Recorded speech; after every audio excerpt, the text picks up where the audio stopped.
My name is Jennifer F. Miller.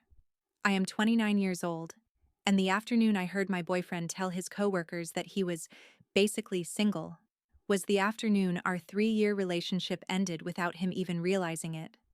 That morning, I had made Cole coffee in his favorite mug, the white one with a small cactus painted near the handle. Dark roast, too strong for me, with oat milk and no sugar. It was one of the 100 small rituals that formed the architecture of our life together.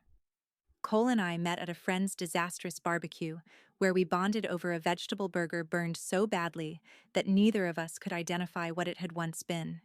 He was funny, creative, and restless. I was stable. My job as a project manager paid reliably, which gave Cole room to pursue freelance graphic design.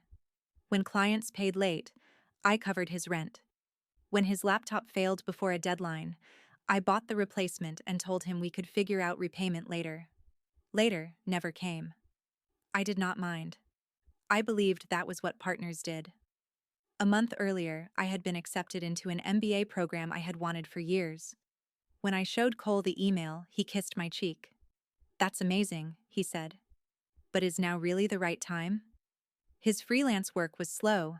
Tuition would reduce our savings. He suggested I wait another year. "We have plenty of time," he told me. So I placed my ambition on hold. The warning signs were already there. Cole rolled his eyes when I discussed meal planning or savings. He called my friends boring and my routines predictable. His late work drinks became more frequent, and he returned home carrying stories about coworkers I had never met. But love is an effective blindfold. At 4:37 that afternoon, Cole texted me. "Big project win. Drinks at the Overlook on 5th. The whole team's coming. You should come. I want to show you off." The message made me smile. He rarely invited me to work gatherings. That morning, I had helped him straighten his black silk tie while he watched us in the bathroom mirror. "You're going to impress them," I said. "We're a good team," he replied. By evening, those words would feel like broken glass. I arrived late because of a project deadline. The Overlook was crowded, filled with low lighting, loud music, and people celebrating beneath the city skyline. I spotted Cole immediately. He stood among 6 coworkers, holding a cocktail and laughing with the easy confidence I once loved. I began moving toward him. Then the crowd shifted, leaving me behind a large decorative plant only a few feet from his group. Before I could call his name, a woman with a sharp blonde bob asked, "So, Cole, are you and Jennifer getting serious? 3 years is a long time." Cole took a slow drink. "Serious?" He laughed. "God, no."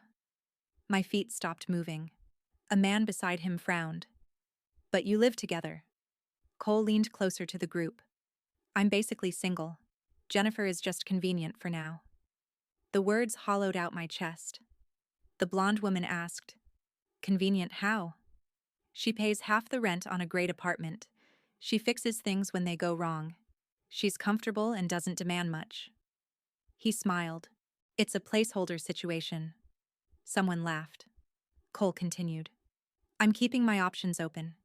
Have you seen Benjamin from finance? He has a motorcycle. Jennifer would probably panic before getting on one." The group laughed together. 3 years of love became entertainment delivered over cocktails. I did not confront him. I did not give him the opportunity to call me insecure or claim I misunderstood. I turned and walked out before anyone saw me. The drive home was silent. Inside our apartment, I pulled 2 suitcases from the closet and began packing. My clothes, my documents, my books, my toothbrush. I left every gift Cole had bought me and turned our beach photograph face down on the shelf. When I finished, I wrote 3 lines on a sheet of stationery. "Cole, you're not basically single anymore. You just are. Jennifer." I placed my key beside the note and left. Hours later, alone in an anonymous hotel room, I switched off my phone. Cole still believed he had a comfortable woman waiting at home. By morning, he would discover that convenience had finally packed her bags. I kept my phone switched off for 2 days. The hotel room became a temporary shelter from everything connected to Cole. Beige walls, industrial carpet, one generic painting of a mountain lake, and no memories attached to any corner. I ordered room service, slept longer than I had in months, and let the silence settle around me. There were moments when the betrayal tried to become pain. I would remember him laughing with his coworkers. I would hear the phrase placeholder situation in my head. Then the cold clarity returned. Cole had not been confused. He had described our relationship exactly as he saw it. On the third morning, I switched my phone back on. The screen immediately filled with notifications. 7 missed calls from Cole. 4 voicemails. Dozens of messages. The first voicemail had been recorded at 10:18 the night I left. Jennifer, where are you? Did something happen at work? Call me when you get this. His voice sounded mildly annoyed, not worried. The second came an hour later.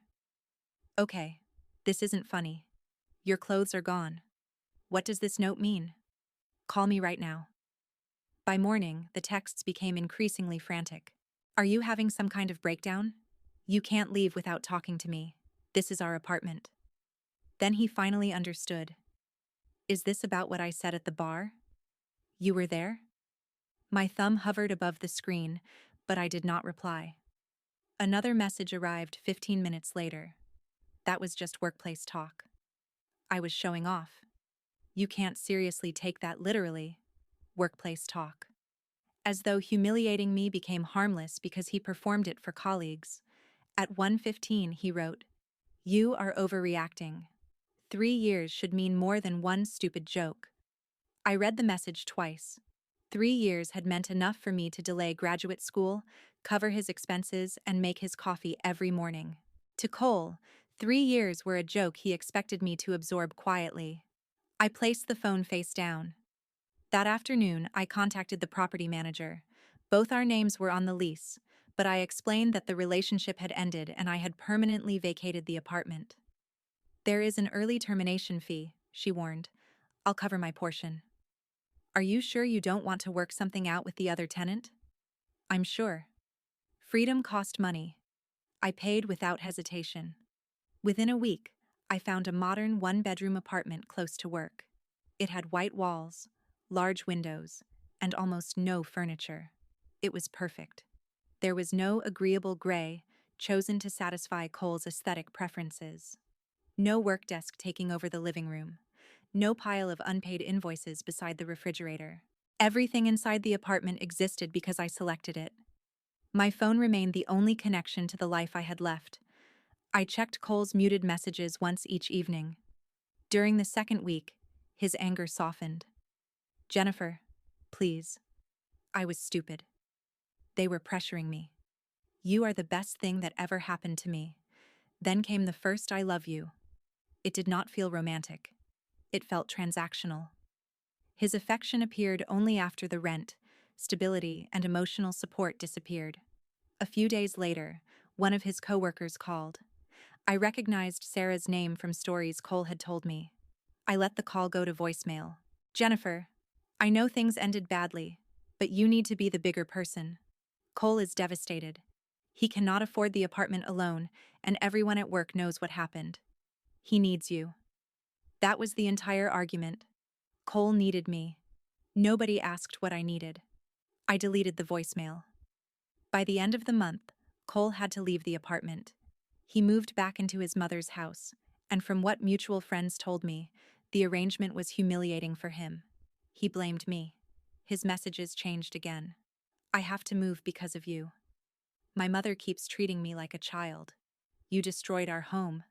I almost responded. Then I remembered that he had described the apartment as valuable because I paid for it. It had never been our home to him. It was part of the convenience package. His professional life also began changing. The coworkers who laughed at the rooftop bar now knew I had heard everything. The blonde woman apparently told another colleague, who told someone else. Within days, the story spread through his office. Cole had publicly admitted that he used his girlfriend for financial stability while looking for an upgrade. That reputation followed him into every meeting. He had been expecting a senior designer promotion. It went to someone else. Cole texted me immediately afterward. They gave it to Stacy. I know this is because everyone thinks I'm some kind of monster. You could fix this if you told them I was joking. There it was. Not an apology. A request that I protect him from the truth. I did not answer. Meanwhile, my own career moved forward. Without Cole's deadlines consuming my evenings, I completed a major project ahead of schedule. My manager offered me leadership of a new team and a significant raise. When she handed me the offer, I thought about the MBA acceptance I had postponed. For the first time, I asked myself what I wanted without calculating how it would affect Cole. I contacted the university. My place could be deferred for 1 semester, but not another year. I'll take it, I said. That evening, I celebrated alone with takeout and sparkling wine in my half-furnished apartment. The loneliness was real, but it was honest. I preferred honest loneliness to counterfeit partnership. 5 weeks after I left, Cole sent his ugliest message yet. You were never emotionally available anyway. No wonder I felt single. I saved it. Not because it hurt. Because it completed the pattern. He had used my stability, mocked it, lost it, and then blamed me for leaving. Cole was furious because I had made his public fantasy real. He had told his coworkers he was basically single. Now, he was. And for the first time, he had to support that life without me. By the 3rd month, Cole's messages had become a cycle I could predict before opening them. Apology, blame, panic, anger. Then, apology again. One morning, while I was reviewing a project timeline at work, my phone buzzed with a message from an unfamiliar number. Jennifer, this is Cole. Please don't block this one. I stared at it for several seconds. Another message followed. I know I hurt you. I know what I said was disgusting. But I was showing off. I wanted them to think I was carefree. I almost laughed. Carefree. That was the image he had been protecting while I paid bills and postponed my future. I did not respond. By lunch, the tone changed. You can't keep punishing me forever. Then, I said I was sorry. What else do you want? The answer was simple. Nothing. I wanted nothing from him anymore. A few days later, his mother called. Her voice carried the careful politeness of someone trying to sound reasonable while delivering an unreasonable demand. Jennifer, Cole is having a very difficult time. I'm sorry to hear that. He barely sleeps. He's embarrassed to be living here again. I waited. She continued. I know he made a mistake, but 3 years is a serious relationship. People say things they don't mean. He explained exactly how he saw me. He was trying to impress coworkers. That does not make it better. She sighed. You were always the mature one. There it was. The compliment designed to become a responsibility. So I should accept being humiliated because I'm mature? That is not what I said. It is what you are asking. Her voice hardened slightly. I'm asking you to consider forgiveness. I can forgive him without returning. The silence on the line became cold. You know he cannot manage everything alone. Yes, I said. I know. Then I ended the call. That conversation stayed with me. For years, everyone around Cole had viewed my reliability as a resource available to him. My patience, my income, my emotional restraint, even my ability to forgive. I had become less of a partner and more of an infrastructure system. The realization should have made me furious. Instead, it made me lighter. I began my MBA program that fall. The first evening class terrified me. I sat among executives, analysts, entrepreneurs, and people who seemed far more confident than I felt. For one brief moment, I heard Cole's old voice in my head. Is now really the right time? Then the professor asked us to introduce ourselves and explain why we were there. When my turn came, I said, I spent too long waiting for the right time. I'm here because I finally realized time doesn't wait. A woman across the table smiled. So you chose yourself? Yes, I said. I did. My life expanded quickly after that. I joined a sailing club after a coworker invited me on a weekend trip. The first time the boat tilted sharply in the wind, I gripped the rail and laughed so hard I could barely breathe. Cole had mocked me for being cautious. Maybe I had been. Or maybe I simply needed to feel safe enough to try. I also accepted the leadership position at work. The raise covered most of my tuition, and the responsibility challenged me in ways that felt meaningful rather than draining. For the first time in years, my exhaustion belonged to my own goals. Cole noticed. I never told him directly, but mutual friends did. His messages became more desperate. I heard about the promotion. Congratulations. Then, an hour later. Funny how you suddenly have time for school after abandoning me. The contradiction was almost elegant. When I had delayed my future for him, he called it partnership. When I reclaimed it, he called it abandonment. Around that time, Sarah contacted me again. This time, she did not leave a voicemail. She sent a long message. Cole is spiraling. He keeps talking about you. I know he said something cruel, but he has paid for it. His career is suffering. People avoid him.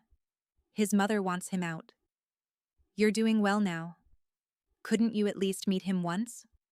I replied with one sentence. His consequences are not a debt I owe. She never contacted me again. Cole's desperation peaked when he learned I had started making new friends through school. He sent a message at nearly midnight. Are you seeing someone? I ignored it.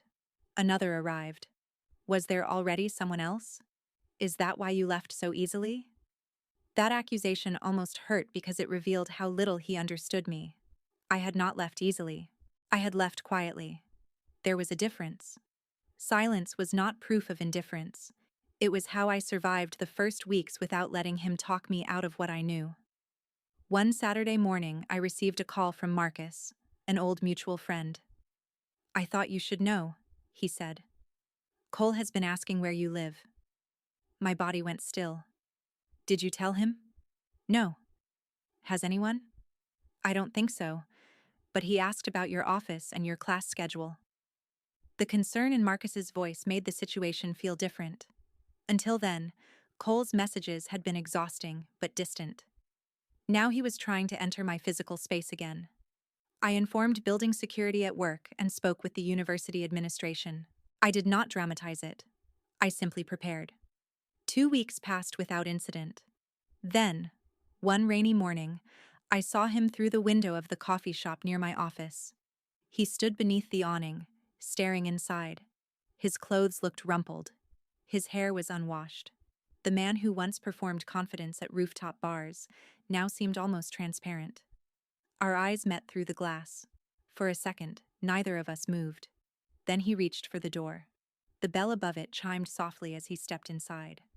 I knew immediately that this was not an accidental encounter. Cole had finally found me. And judging by the desperation in his face, he had come expecting the woman he once called convenient to save him one last time. Cole stopped a few feet from my table. For several seconds, neither of us spoke. The coffee shop continued around us as though nothing had changed. Cups touched saucers. A milk steamer hissed behind the counter. Rain tapped against the windows in soft, steady bursts. He looked smaller than I remembered. Not physically, emotionally. The confident man who had once stood beneath rooftop lights and laughed while reducing me to a convenience was gone. In his place stood someone worn thin by consequences he had never imagined would reach him. Jennifer, he said. Cole. My voice was calm. That seemed to unsettle him. He glanced at the empty chair across from me. Can I sit? I gave a slight nod. He lowered himself carefully, as though the chair might reject him too. For a moment, he stared at his hands. I've been trying to reach you. I know. I didn't know where you lived.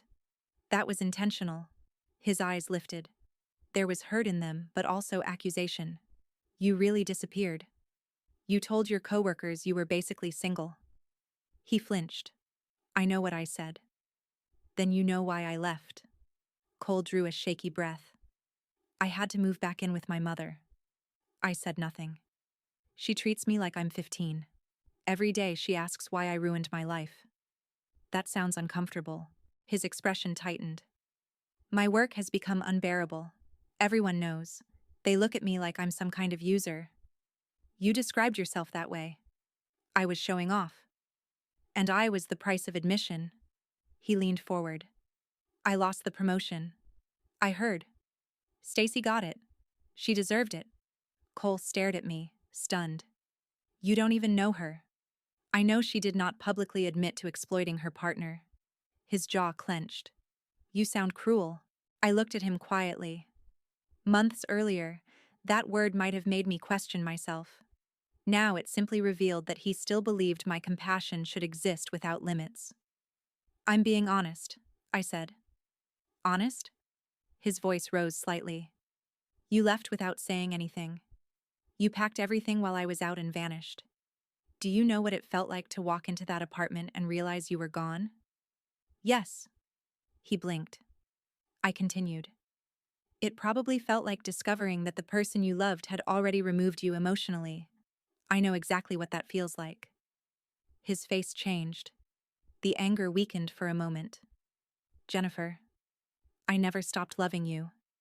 You stopped respecting me. That isn't the same thing. It made the love worthless. The words landed between us. Cole looked away, blinking rapidly. I was stupid, he whispered. Yes. I was insecure. Yes. They liked exciting stories. Benjamin had a motorcycle and everyone acted like that made him interesting. I wanted to sound like I wasn't trapped in some predictable life. Trapped? He froze. That's not what I meant. But it is what you felt. No. You mocked the life I built for us. I didn't mock you. You called me a warm body who paid rent.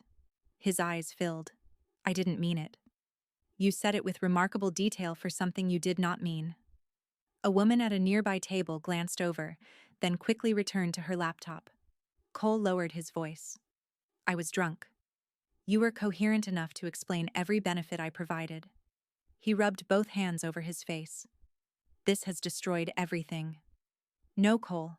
Your choices exposed everything. He looked at me with raw frustration. You think I haven't paid enough? I studied him. That was the heart of the conversation. He believed regret functioned like a fine. Once he suffered enough, I was supposed to return. This isn't punishment, I said. Then what is it? A breakup. His mouth opened, but no words came. You told people you were single, I continued. I believed you. I made it official. It was one comment. It was one truth. He shook his head. We had good years. We had good moments. That means nothing to you? It means those moments existed. It does not erase what you thought of me. Cole reached toward my hand.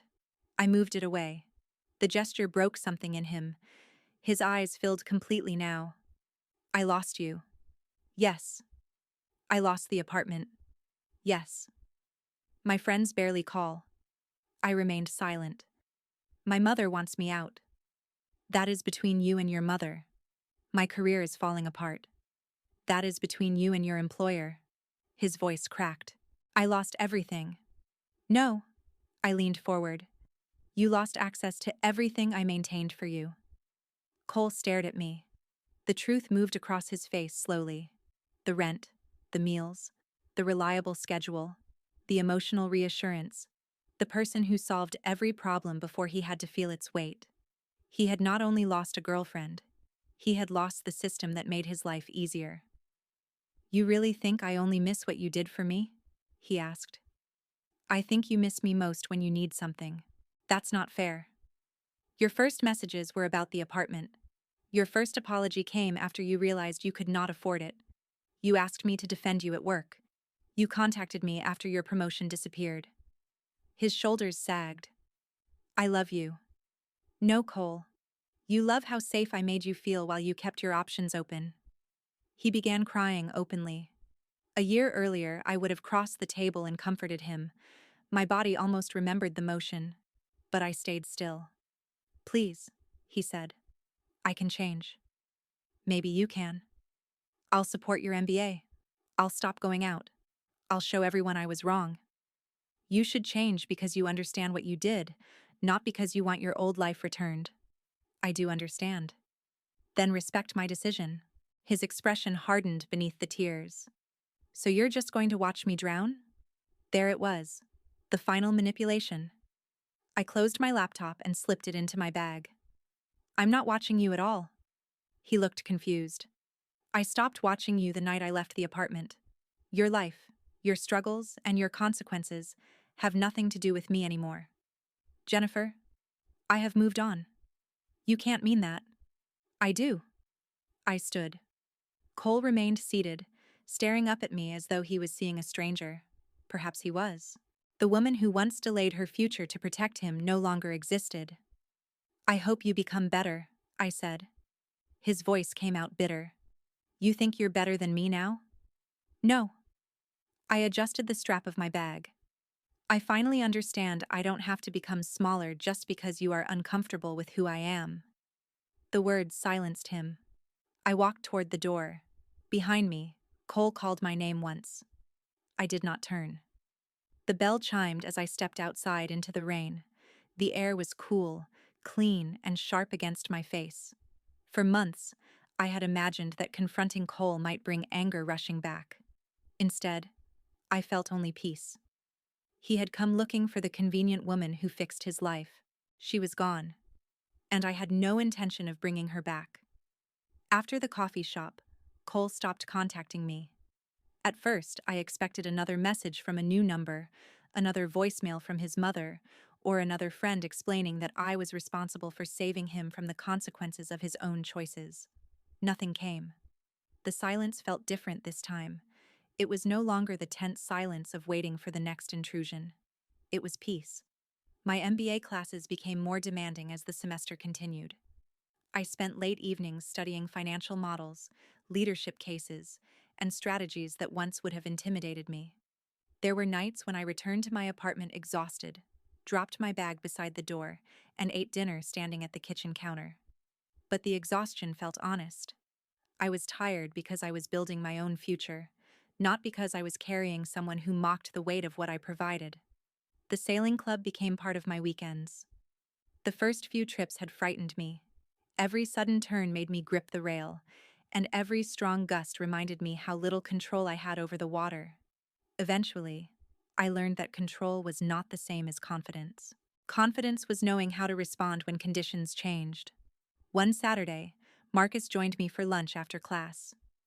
You seem different, he said. Different how? Lighter. I smiled. I stopped solving problems that weren't mine. He nodded. That would probably free up a lot of time. It had. Without Cole's unpaid invoices, career crises, shifting moods, and constant need for reassurance, I had room for people who did not approach me as a resource. One of those people was Nathan. We met during a group assignment in my strategy course. He was 31, worked in logistics, and had a quiet sense of humor that revealed itself slowly. Nathan never treated my routines as boring.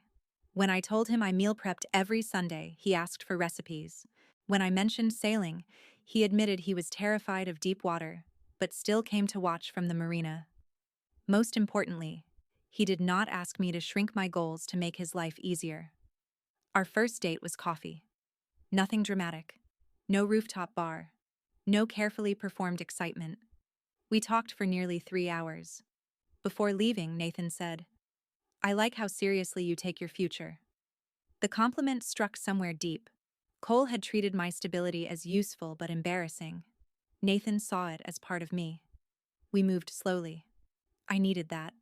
There were moments when kindness made me suspicious, when a delayed message triggered old doubts, or when I caught myself preparing to apologize for needing reassurance. Nathan never mocked those moments. He listened. 6 months after the coffee shop confrontation, I received one final email from Cole. I almost deleted it without opening it. The subject line read, "No excuses." I opened it. He wrote that he had moved into a shared apartment, found a smaller design job, and begun therapy. He admitted that he had spent years confusing dependence with love. He said he had wanted admiration from people who barely knew him and had sacrificed the person who knew him best. There was no request to meet, no demand for forgiveness. The final line said, "You were never convenient. I made your love convenient for me." I read the email twice, then I closed it. I did not respond. his realization belonged to him. My healing did not require participation in it. A year later, I completed the first half of my MBA with honors and earned another promotion. Nathan stood beside me at the small celebration my classmates organized. He raised his glass.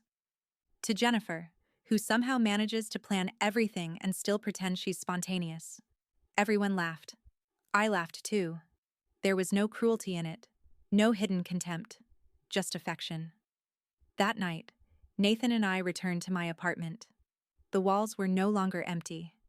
Photographs from sailing trips, graduation events, and dinners with friends filled the shelves. There was no cactus mug, no face-down photograph, no withering lemon in a forgotten bowl. The apartment looked like a life being lived rather than maintained. Sometimes people asked whether I regretted leaving without confronting Cole that first night. I did not. If I had confronted him at the bar, he would have blamed alcohol, coworkers, pressure, or misunderstanding. He would have cried. I might have stayed. Instead, I listened to the clearest truth he had ever given me. He believed I was a placeholder. So I removed myself from the position. I used to think those 3 years were wasted. Now I understand they taught me the cost of abandoning myself to preserve a relationship. Love should not require you to postpone your future indefinitely. Loyalty should not mean becoming someone's financial safety net while they search for a more exciting option. And stability is not boring when it is shared with someone who respects it. Cole told his coworkers he was basically single. I simply stopped pretending otherwise. The life I built afterward was not revenge. It was proof that I had never been merely convenient. I had been valuable all along. He was simply too careless to understand that until I was gone.